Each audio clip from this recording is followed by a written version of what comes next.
दिल्ली, उत्तर प्रदेश आणि मध्य प्रदेशात खून, खंडणीसारखे गंभीर गुन्हे करणाऱ्या सराईत गुन्हेगारांनी आता पुण्यात येऊन घरफोड्यांचा सपाटा लावला होता.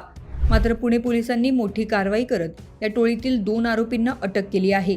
आरोपींकडून तब्बल 62 लाख रुपयांचा मुद्देमाल जप्त करण्यात आलाय. दिल्ली आणि उत्तर प्रदेशमध्ये सक्रिय असलेल्या सनी गँग या कुख्यात टोळीचे 2 सराईत गुन्हेगार पुणे पोलिसांच्या जाळ्यात अडकले आहेत. आकाश, सुभाष आणि जितेंद्र चतुर्वेदी अशी अटक करण्यात आलेल्या आरोपींची नावं असून या दोघांवर दिल्ली, उत्तर प्रदेश आणि मध्य प्रदेशमध्ये खून, खंडणी आणि घरफोडीचे अनेक गंभीर गुन्हे दाखल आहेत. पुणे आणि पिंपरी चिंचवड परिसरात घरफोड्या करण्यासाठी हे आरोपी विमानाने पुण्यात येत असत. त्यानंतर शहरातील विविध भागात लॉजमध्ये मुक्काम करत घरांची रेकी केली जात होती. विश्रामबाग, समर्थ आणि खडक पोलीस स्टेशनच्या हद्दीत तसेच पिंपरी चिंचवडमधील भोसरी पोलीस ठाण्याच्या हद्दीत या आरोपींनी घरफोड्या केल्याचं तपासात समोर आलं आहे. 18 जानेवारी 2026ला विश्रामबाग पोलीस स्टेशन अंतर्गत आम्ही 11/26 हा गुन्हा असा दाखल केला होता.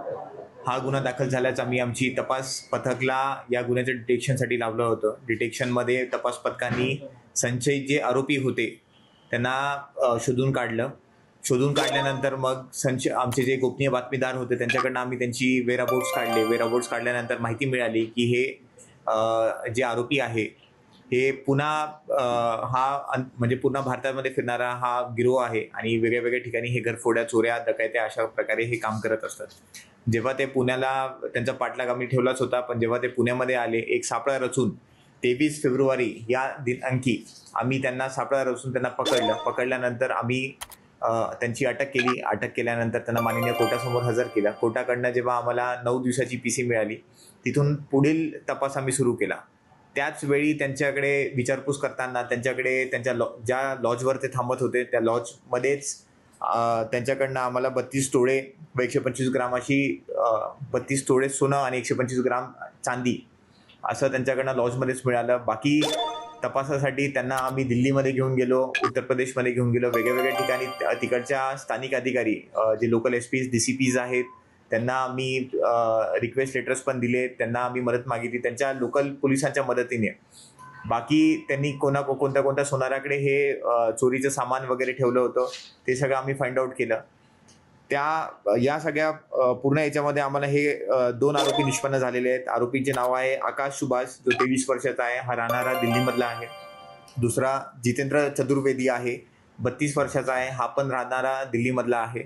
हे दोघं आरोपी उत्तर प्रदेश, दिल्ली, मध्य प्रदेश, महाराष्ट्र या सगळ्या ठिकाणी गुन्हे करत असतात. यांच्यावर हे सगळे रेकॉर्डवरचे आरोपी आहेत. जर आकाश सुभाष याचं जर म्हटलं, याच्यावर कोतवाली पोलीस स्टेशन गाझियाबाद उत्तर प्रदेशमध्ये 302 मर्डरचा गुन्हा आहे. 34 म्हणजे त्यासोबत सह आरोपी पण आहेत. बाकी गुन्ह्यामध्ये म्हणायला गेलं तर गाझियाबाद उत्तर प्रदेशमध्ये अजून एक अटेम्प्ट टू मर्डर 307 त्याच्यावर दाखल आहे. त्याच्यानंतर मग गाझियाबाद उत्तर प्रदेशमध्ये 302 दाखल आहे. आणि यांचे ज्या प्रकारचे रेकॉर्ड आहेत त्यानुसार उत्तर प्रदेश मध्ये गाझियाबाद या जिल्ह्यामध्ये त्यांच्यावर गँगस्टर ॲक्ट पण लावलेला आहे. तर हे सराईत डकेती टाकणारे, खंडणी मागणारे, मर्डर करणारे असे आरोपी आहेत. यांना पकडलेलं आहे. पुण्या तपासामध्ये आपल्याला कळालं की पुणे शहरामध्ये यांनी ज्या घरफोड्या केल्या होत्या ते सगळे आपण त्यांचा तपास केलेला आहे. त्यांच्याकडनं त्यांनी कबुली दिलेली आहे आणि माल पण आपण रिकव्हर केलेला आहे. त्याच्यामध्ये विश्रामबाग पोलीस स्टेशन गुन्हे नंबर 11/26, समर्थ पोलीस स्टेशन गुन्हे नंबर 24/26, समर्थ पोलीस स्टेशन गुन्हे नंबर 10/26, खडक पोलीस स्टेशन गुन्हे नंबर 28/26 आणि भोसरी पोलीस स्टेशन गुन्हे नंबर 39/26 हे सगळे गुन्ह्यांचा जो मुद्देमाल आहे तो आपण रिकव्हर केला आणि या आरोपींना आपण अटक केलेली आहे.